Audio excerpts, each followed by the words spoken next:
All right, so each of our deployment options has some pros and cons. Manual installation instructions, they get out of date kind of quickly. They're currently more or less out of date, but the Fedora section has recently been updated, so I think that it's a lot better than it was just a month ago. You can always reach out for help on Slack or the mailing list. And then the Ansible version, it's very powerful. It can be used to deploy to remote servers. It can also deploy using Vagrant to something local, but that requires that you have a computer that can use Vagrant, and none of the newest Macs are able to do that, the ones with the M1, M2 chips.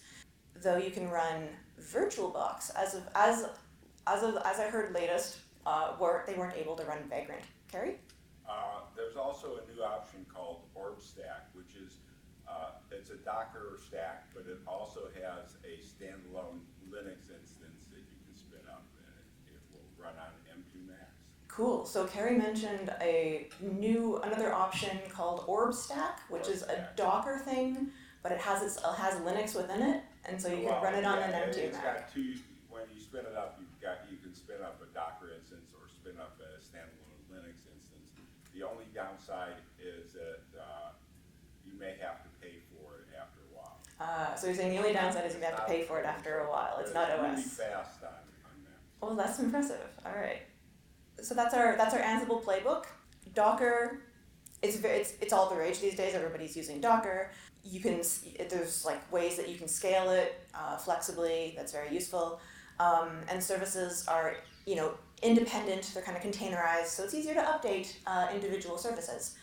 So we have ILDC right now, which is a layer over Docker Compose that is fairly complex. It abstracts away some of the features, so you don't have to learn Docker Compose, which is a good and a bad thing.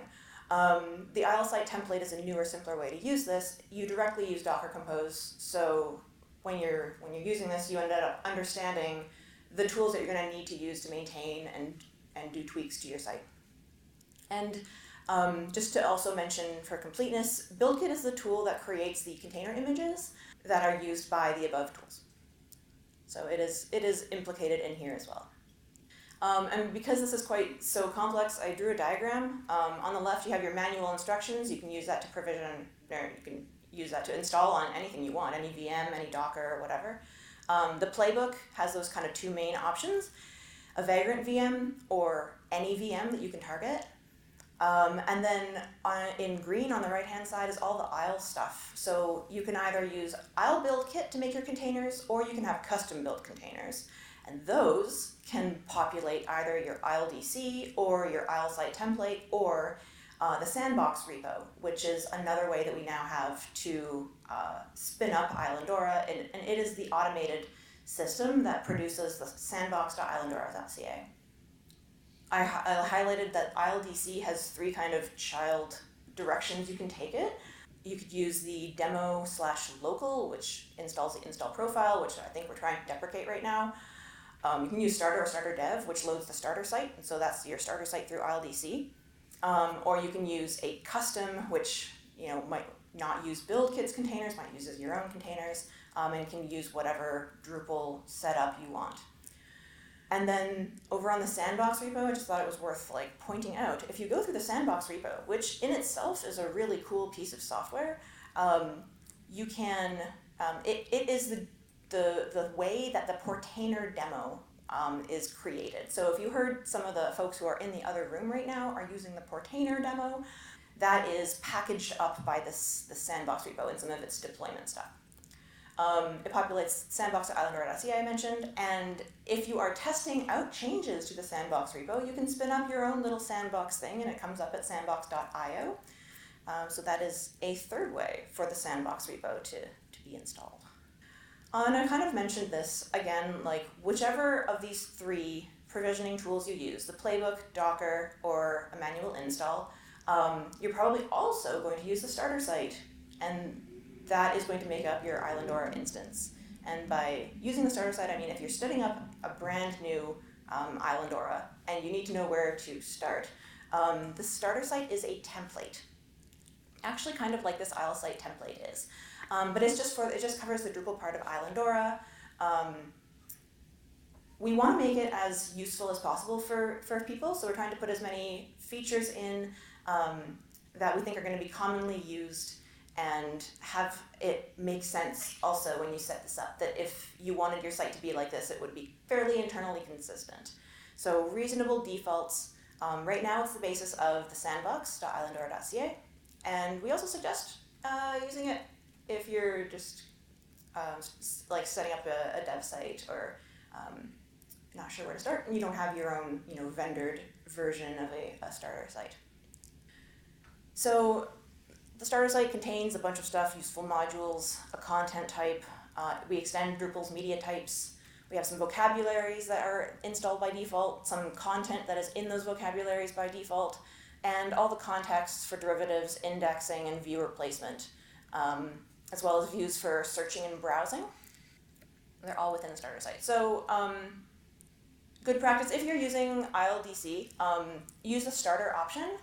That does a thing where it doesn't git clone the starter site, it just downloads a copy of the starter site and sets you up with that. So that way you're not tempted to think that you might be able to pull in changes to the starter site, which is a thing that you cannot do. The starter site is designed to be yours. You take it, you run with it, and now your configuration is your configuration to manage. Because it is very difficult, if you've done any Drupal development, once you diverge from a path in terms of having configuration changes, which every single site needs to have, pulling changes from upstream to config files will very likely overwrite some stuff that you've designed deliberately in your own site.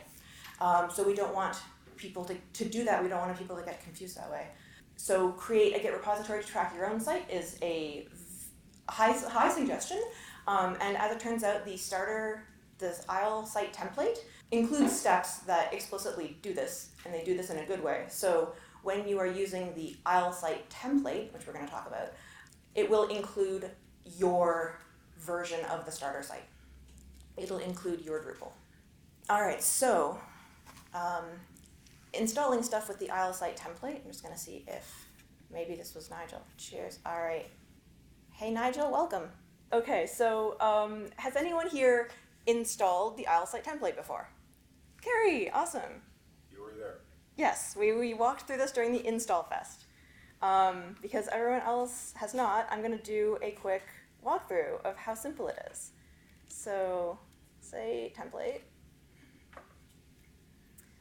The key is not to clone the repo. This is really counterintuitive for everybody who knows how to, set up stuff based on Git repos, but do not clone it. Instead, there's a setup script, and you will download the setup script using the commands in the README.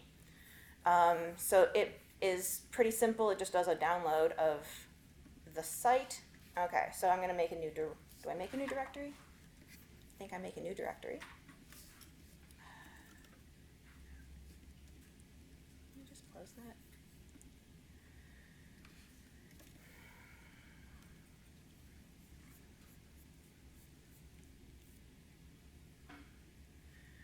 Okay, so the setup script will prompt me for a site name. Enter a site name for your new Git repository. I'll make this a little bit bigger in the hopes that maybe it can be viewed. And I'll call it IslandOraCon. And so now it's asking, initializing from the site template, wants to choose a branch, and there's only one option, so I'm going to put 1 for main. And so it downloads a bunch of stuff. And now it's initializing from the starter site, because it's pulling in the starter site code. And again, we want the latest release, so that's option 2, 0.8.0. I think latest release is probably always going to be option 2, option 1 being like the main pull from head. All right, and it created a bunch of stuff. So now if I ls, there's a folder called IslandOraCon, and I can go into that folder. And so here is where I see pretty much the same as the the files that were in this IL site template repo, but it's not yet a Git repo. Or maybe it is. 1 second. Git status. All right. So it did create it as a Git repo. Now the next step would be to create a new Git repo for my site on GitHub or GitLab and add a remote to that site. I'm going to skip that part right now because this is kind of a throwaway dev instance. We don't really need that. But if you were doing an actual site, this would be how you would track the changes that you're going to make, and potentially this is how you would communicate or like transfer information from your dev setup to your production setup.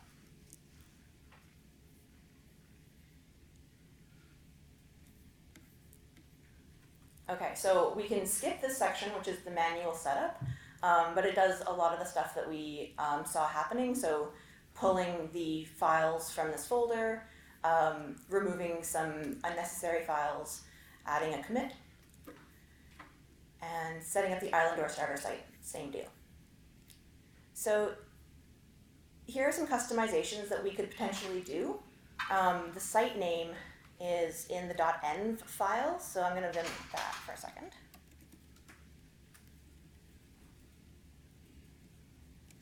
So instead of isle site template, just so it doesn't overlap with anything else that I've got going on right now, I'm going to call it Islandoracon. And then there's these other options, which I am not sure that we use. A lot of these are if you have your own, Docker repository of build kit images to use, you can change that here. The tag of the build kit images that you want to use, and where they can push and pull Docker stuff from. So we're leaving that here as repository islandora.io and the tag being local. So this is stuff that we had as well a little bit in ILDC, but sometimes that was like abstracted from you.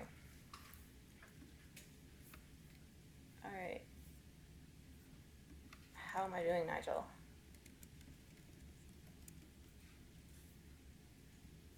Thumbs up. All right, I see a thumbs up.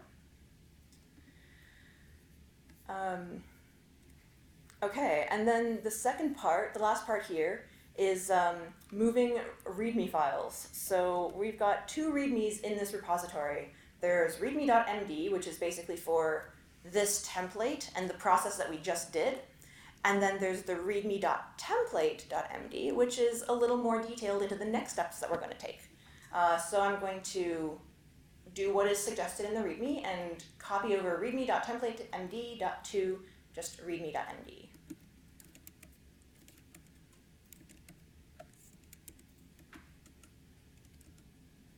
So now there's just one README file, and its content is going to be the one that I'll show you here in GitHub's nice markdown friendly thing.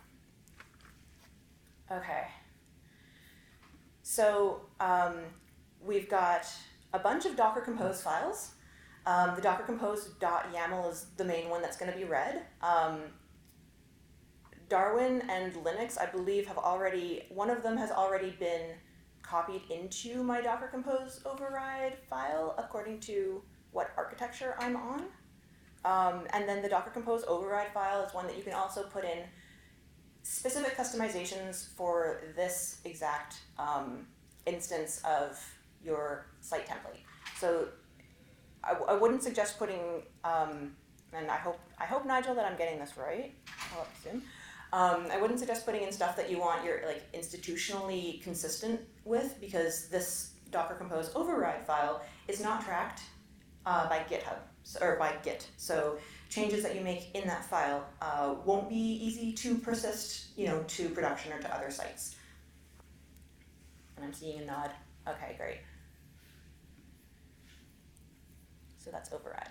All right, so now there's a couple steps for bringing up this repository. And the first step is building. And so the command here is a Docker Compose with a profile dev and then the term build. So with all the Docker Compose commands here, you're going to need to specify a profile, either dev or prod. They do slightly different things. Different services will come up, and it uses certs in different ways too, I think. So here's the very dark output of that. A bunch of stuff was exporting layers, resolving images, and so now we have written an image. So this was the Docker image. The only thing that we need to build in here is Docker and the Drupal image. The reason is that the Drupal file system is that thing where the site template got involved. That needs to be mounted up into the Docker image so that the Docker image can use those files. They weren't part of the base image. But for the rest of the stuff, all the other services, we can use the base image. And so here's the command that we can use to pull all those up. So Docker compose with profile dev and profile prod, just to get everything.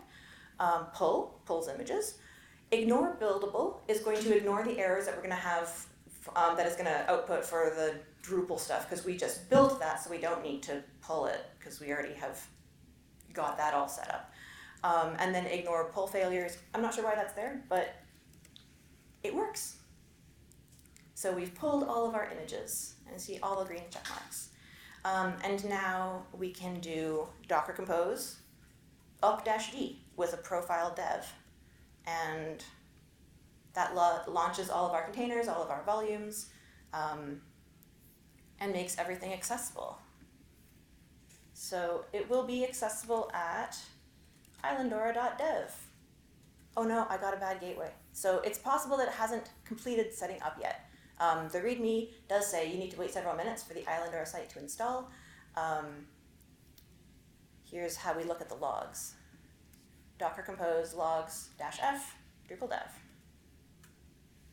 And it is still mid-installing Islandora, so no worries. And we do always see these errors about like the fly system driver is missing and stuff, and that's just because the fly system module, I don't know, probably does stuff in install hooks that like it's not actually ready for. So you will see those errors, but eventually they kind of resolve themselves out. The site will work just fine, even though you saw that error. It was seeing it because it was looking for something that hadn't been installed yet, but by the time it did get installed, everything was working. All right, install completed. So, oops, islandora.dev, voila. We have the starter site. So we don't have any content in this yet. You can use Workbench to import some content. You can use Migrate to import your content, whatever you want to do.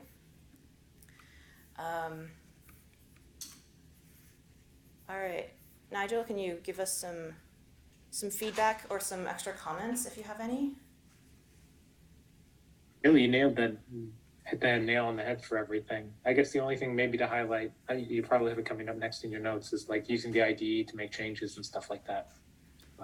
Absolutely. All right, so I even have that up here. So this has a packaged in IDE, and if you go, by default, it's at ide.islandora.dev, and it's Visual Studio Code, and if you go to, if you've launched if you haven't launched it before, you need to go to the hamburger menu and terminal and new terminal, and then you get this amazing terminal at the bottom. So it's like you don't have to SSH in or anything like that. You're sitting right here at the Drupal root, and you can write composer update, and it will run composer update for you. You can also use drush commands. So drush cr, voila, it has a changed build. So I noticed that it had installed a few updated versions of a few things. So OpenCDragon, Drupal's RDF, JSON LD, Drupal's PDF. Now, if I look at here, on my actual computer, if I do a git diff, some of the end file comes through. Oh shoot, the README comes through. Git status. The composer.lock file has been changed, and you can see that here. If you can read the dark red on my black screen, sorry. So all these changes that we're doing to the starter site can be saved to this. Obviously, the lock file has changed, that's great. If I changed any configs, I would want to export those, and then I could commit those to this repo. So this repo, now that I have running, that is based off of the site template, includes all of the Docker information for spinning up my Docker images, as well as all of the Drupal file system information for building my Drupal the way that I want it.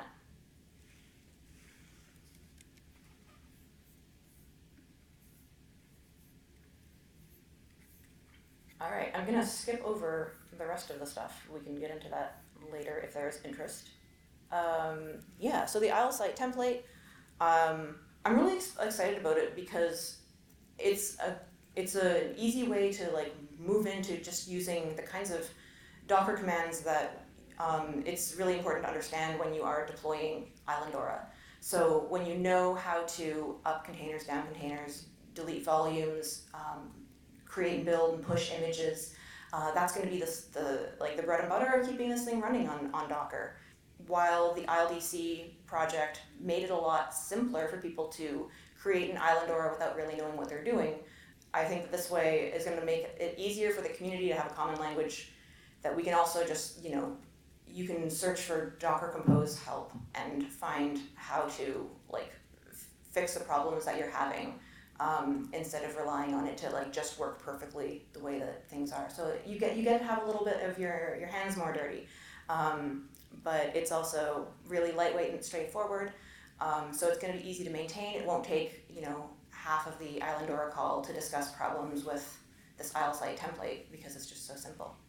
Modifying installation, this is like the basic stuff. So I don't know, we can talk about using Composer. Everybody uses Composer, right? It's like the basic way to manage your Islandora stack, your Islandora Drupal. Well worth like your time learning how to do Composer stuff. The basic commands would be require and update. Often when you're doing an update, you want to add that -w to say with dependencies. That's capital W. So it'll also update that stuff. When we're writing version constraints in Islandora for things like the starter site, we're trying to use the kind of notation like I have on the first line, caret 2.3 or something like that. So caret means everything up to but excluding the next major version.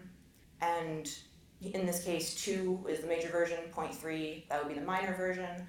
You don't need to include the patch version unless you really need to include the patch version in this command. And so that'll get everything, like, it works really well because modules have been pretty good at making sure that their semantic versioning is actually accurate, so they don't make backward incompatible changes unless they make a new version. So anytime you are upgrading from something, I don't know, like contexts, like 4 to 5 or whatever, it is worth checking to see that, like, to do a thorough test that the way you're using it is still possible, and you're not going to have any bugs, and that your logs are clean, and that, you don't have anything sneaky going on in there. All right, and then I just wanted to mention some more Composer things that you're probably going to use. Yeah, Carrie? I just wanted to say, Composer, if you're doing Drupal, isn't a nice to have, it's a must have. Mm-hmm. And it's well worth your time to learn every aspect of it, because sooner or later, you're going to run into something where you're going to need that knowledge. I mean, absolutely. It's the most important thing in the current version of Drupal. Carrie's saying it's not a nice to have, it's a must have. Yeah, for sure. So a few more things that you're going to need to do. Adding custom repositories. It can be really simple, just like a 2-liner in there under the repository section. Type VCS for version control. URL, there's my GitHub. So you can add like Rosie Lefebvre here, and then like my version of this module if I need to test it out. And there are other packages like so Packagist is the version tracker that Composer uses. Yeah, I don't know how much to talk about that. Another thing that I recently learned is that in that repository section, the order is important, so the top one gets highest priority. The error messages that Composer gives are very verbose, and they kind of explain to you what they're thinking and what's going on, and so it's, it can be a bit of you have to kind of brain meld with it, but working through those, you can often see like what the solution is. Yeah, you can have version specs that include alternates, which here you can see like 2 major versions are supported. I'm not sure what the best way to do that is as we're going forwards. Like I think we're going to be pushing the starter site hopefully to Drupal 10 fairly soon, and there's a lot of alternates where like the lower value is no longer applicable because it's not compatible with Drupal 10. So I'm thinking we're probably going to drop a lot of those alternate options. And then aliases, if you want to get yourself into real trouble. You can composer install one package with a version as a different version.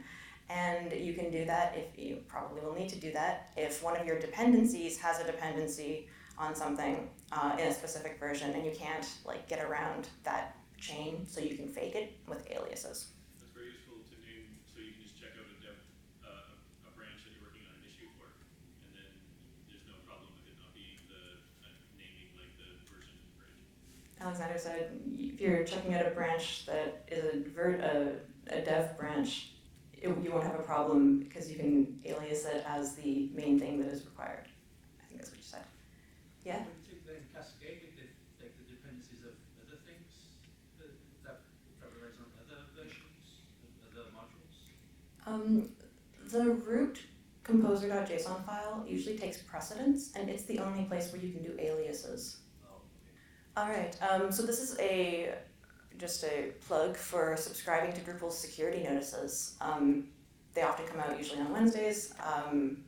It's really good. There's usually a pretty clear upgrade path when you need to upgrade stuff, and keep an eye on those because Drupal's huge, and Drupal's a huge target of hackers as well. So it's really important to keep your site up to date according to Drupal. I won't go too much into it, but Drupal has a whole security kind of policy and workflow that if a security issue is found, it is dealt with as soon as possible by the module maintainers. And then and all of that work is done in secret so that once they release to the public the knowledge of this bug, there's also a fix for it.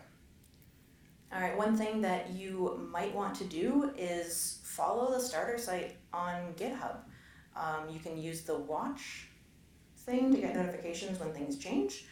I've been, as the maintainer of the starter site, I've been trying to move it quite quickly. And but we've got some very large pull requests that require a lot of kind of infrastructural changes.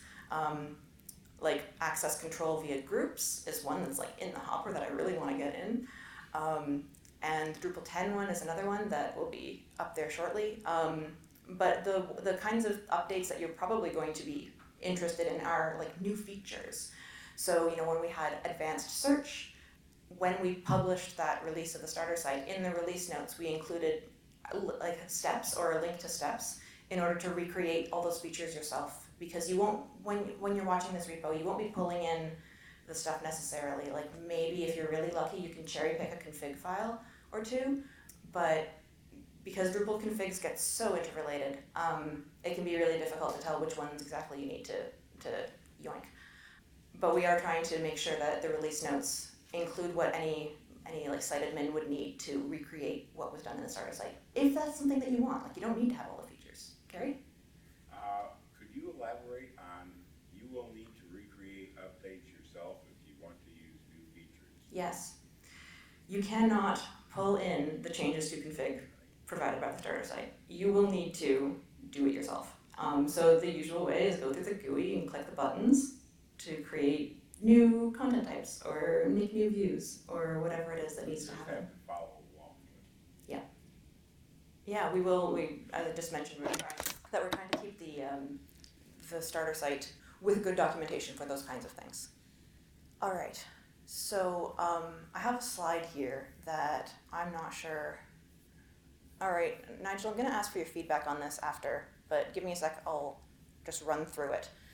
Basically, if I want to have a good, dev or staging and prod environment, and on one configuration of my site, I've made some changes to my site, like changed some config values, added some new modules, whatever.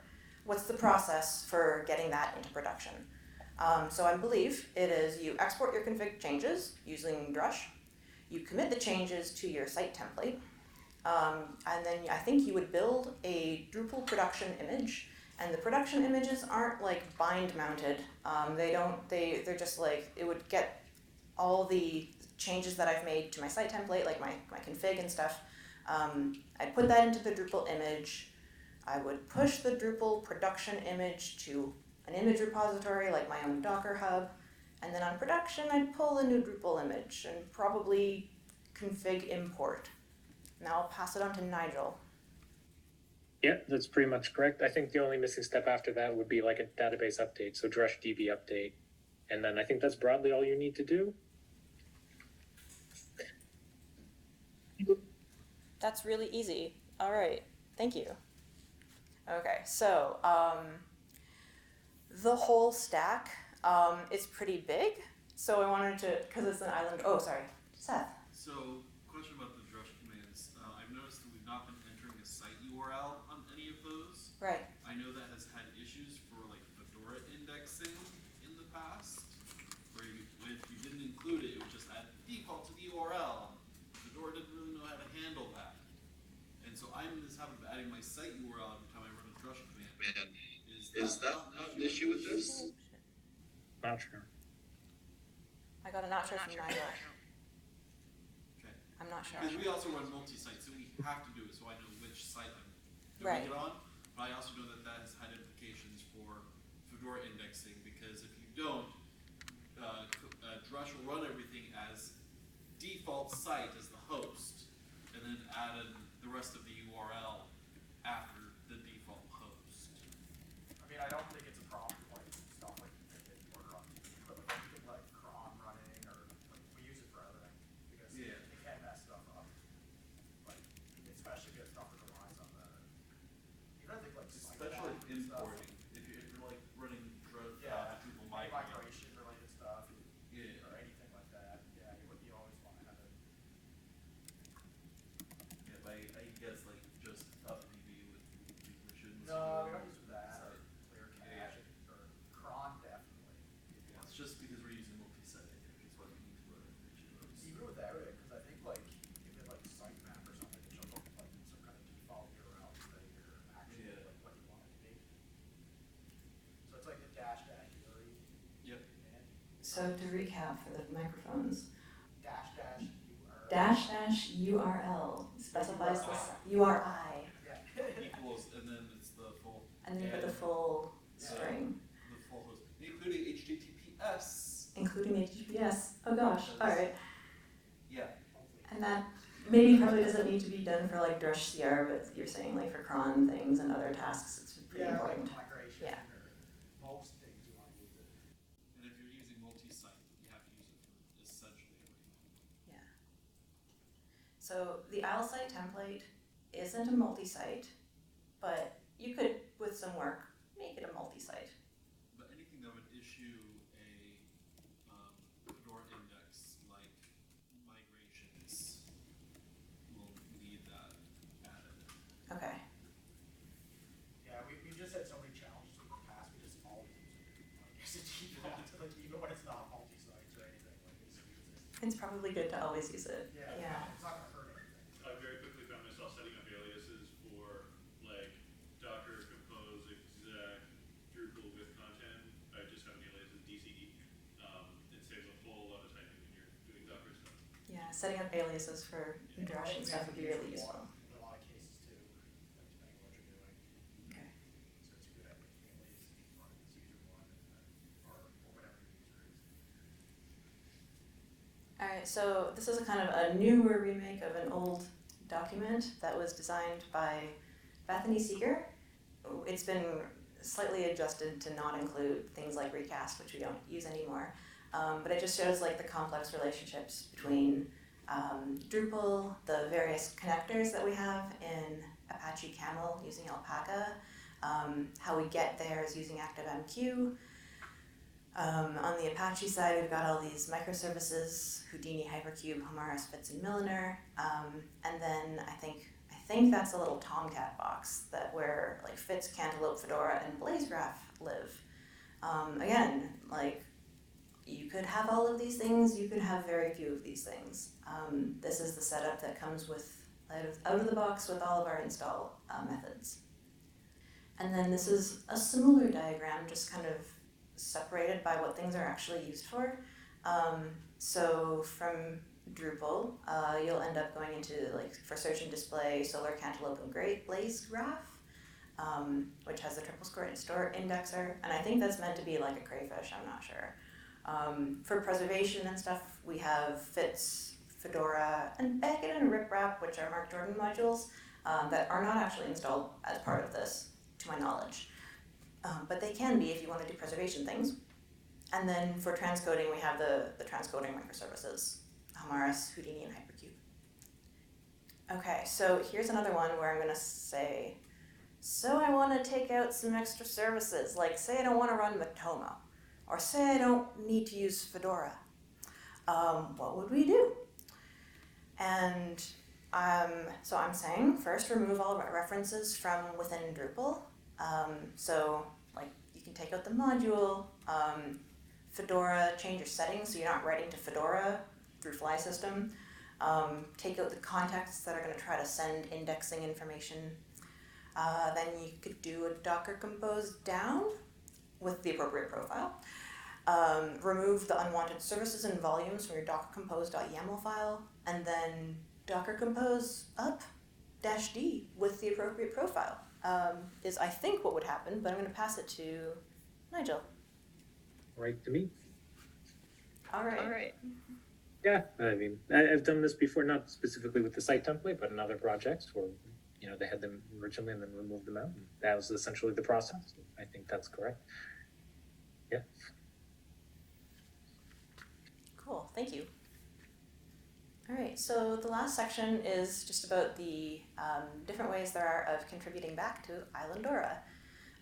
So we're going to cover our various GitHub repositories, contributing code back, the open tech calls, and the committers, and which Slack channels to use. So a lot of you probably know all this, but we actually have 5 different GitHub organizations. Islandora is the main one for code, for module code and stuff like that. Islandora DevOps is for all of our deployment stuff. So we've got LDC and LBuildKit are in there. All-site template is there. The demo objects, if you want to have your site have the same content as was in the sandbox, just in case you need some sandbox content to play with. We have Islandora Labs, which is like a less rigorously gate-kept place for modules to live. I'm not sure what we have in there right now. We have a whole repo for interest groups, so if you are a member of a metadata interest group, or if you want to start an interest group for like sysadmin interest group, I don't know, you could create a repo in that repository and store your meeting notes and stuff there. And we have another repo for deprecated code. We set this up before GitHub had really good like archive as read-only things, so we needed a place to put stuff that we knew we weren't maintaining anymore. All right, and as a code contributor, the workflow is pretty simple. You can make an issue in our issue queues. Now we have several of them because we have so many components. If you know exactly which component your issue is with, you're welcome to put it as an issue on that component. So if it's like the Islandora module, or if it's for the Isle site template, you can make the issues there. If you're not sure, or if it covers a lot of different things, or it's kind of structural, then you can put it in Islandora/documentation, which is kind of our centralized issue queue for stuff that doesn't fit anywhere else. And at one time it was our only issue queue, so that's why it has a lot of legacy tickets in there that are probably still very relevant and applicable. So if you're searching, there's lots of different places to search for like open tickets and stuff. What you might want to do is check out the committer calls agendas, because we have links to like our issue roundup, and it basically has the special string that you stick in GitHub's search engine to say user equals Islandora or user equals Islandora DevOps or whatever.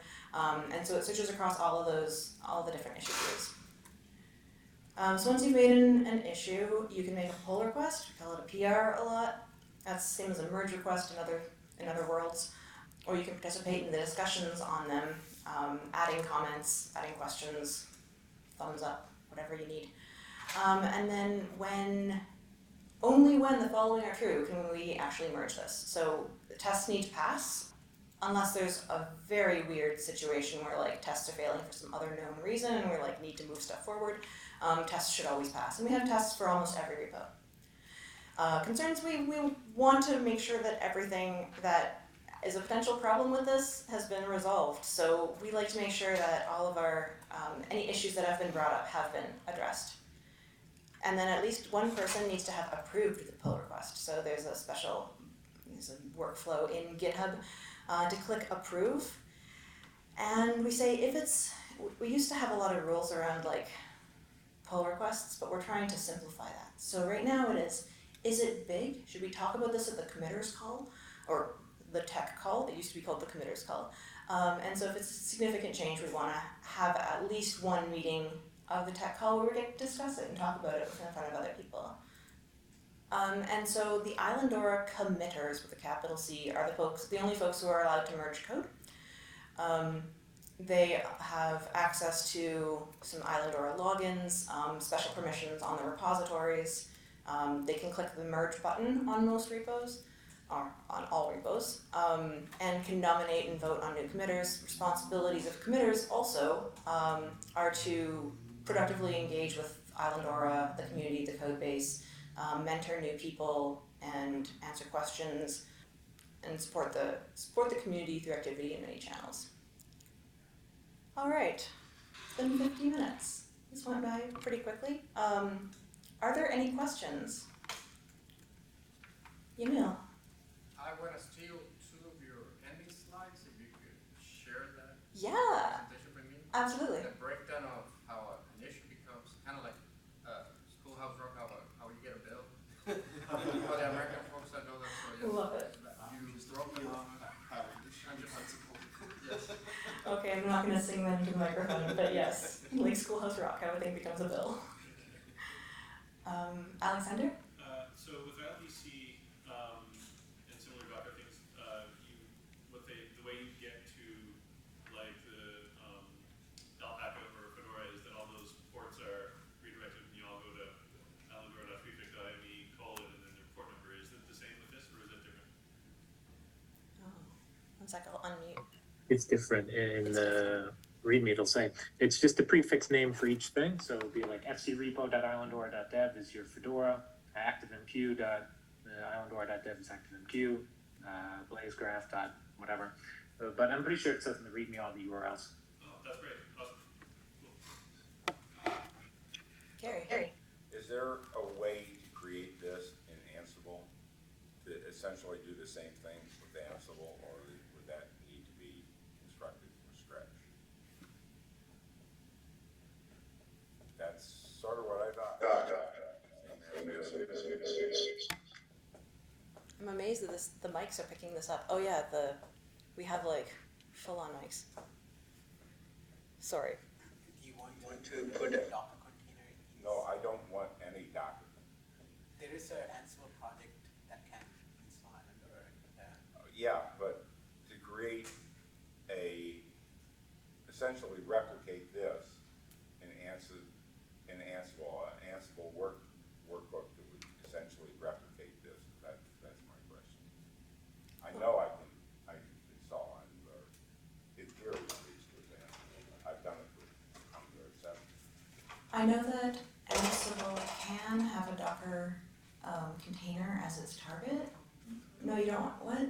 No, What do you- that's, the goal here is Yeah. to not have Docker. No Docker. No Docker. Well, no. So this site template is just a Docker compose file, Right. essentially. Yeah, That's its heart, yeah. right?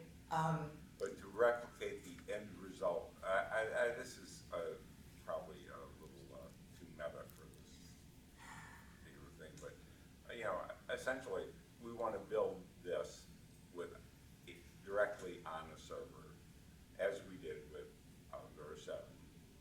That's the manual install instructions, I think. Okay. Or the It's still pretty, and the playbook. I still use the playbook. there is a playbook that installs all the components and sets up the Okay, so the playbook essentially will do this. It is an Ansible playbook, yeah. Yeah. Cool. Yeah. Nigel wrote use the playbook. Yes. All right. Thank you so much, Nigel. All right. Well, if that's it, I guess I'll close the session.